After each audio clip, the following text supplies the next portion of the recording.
Okay, this is the ePhoto 500 LED light panel, the non-dimmable version. Here's a test subject. Asher.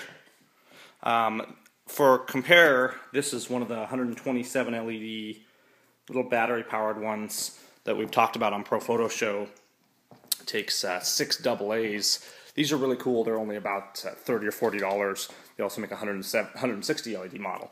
This from ePhoto, and there's a few different places that sell it. This is the non-dimmable version, so it has a power switch and then 4 levels of brightness that seem to give it pretty good functionality, and then some nice barn doors here. No slot or anything for gels, but it looks to me like we could slide something back behind the barn doors fairly easy and rig up a gel. Haven't done that yet, but it shouldn't be too much of an issue. But let's just turn this guy on, and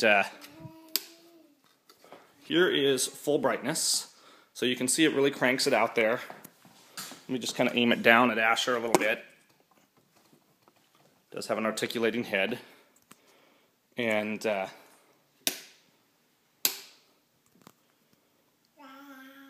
it's pretty daylight balanced. And then of course we can dim it in quarters as needed.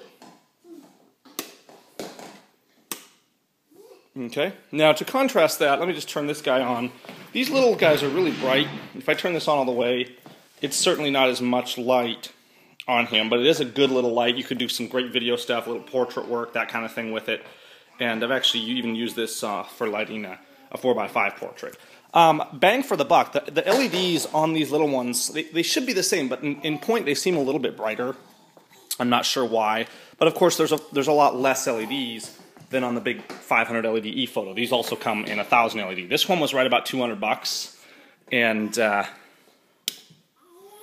is the one, again, sold by ePhoto. Made by Fancier is the name on it. But you crank it on, and it is putting out a lot of light. It's not quite as bright as I thought it would be, but this is a really functional setup considering what it costs. And let me just kind of throw it across the room. And this is a daylit room, and you can see it's adding a lot of light across the room. So all in all, it seems really solid. It seems really well built and very functional, and it gets a lot of light out there. It's solid. It has a good stand. You can switch the bracket on it. It can be repositioned. It can be put on the side to make it vertical. No dimmer switch on this, although there is one for a little more money that has a dimmer switch. I decided just to go this route, and that it would work fine. But as you can see, kind of a size comparison there too. It's significantly larger, obviously. So this is not something you're gonna throw in your pocket. But on the other hand, you can still take it, in a pretty mobile fashion out to a session, or to do a video shoot or something like that, and have it not be terribly cumbersome. Now this is an AC plug, so in one way it's an advantage. This one here is great because it just runs on battery power, and that's phenomenal, except for, after 20-30 minutes it starts really dimming down and eventually goes dead. It does have a little meter on the back, which is cool. This one being AC powered, obviously you have to plug it into a generator, an inverter, or a wall plug, but the advantage of that is you have consistent light and you don't have to worry about it going down. I'm going to use it with my Vagabond Mini from Paul C. Buff, the power supply that I use on my strobes. I think it should power this just fine. This only draws about 50 watts is what they say, and I haven't plugged it into the Vagabond yet, but I'll test that, and it shouldn't have any problem running for quite a while off that Vagabond portable AC power pack. So all in all, these 500 LED units look really good. Haven't tried one of the 1000 ones, and of course they would be twice as big, so now you're getting into a very large size.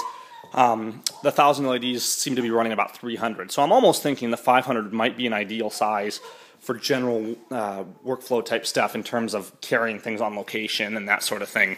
If you're fixed in place all the time, then perhaps not. Let me just dim these down. You can see as you dim them down, they cycle. They divide evenly so that you get some even light going on. Anyways, all in all, seems pretty nifty, and just close these barn doors here.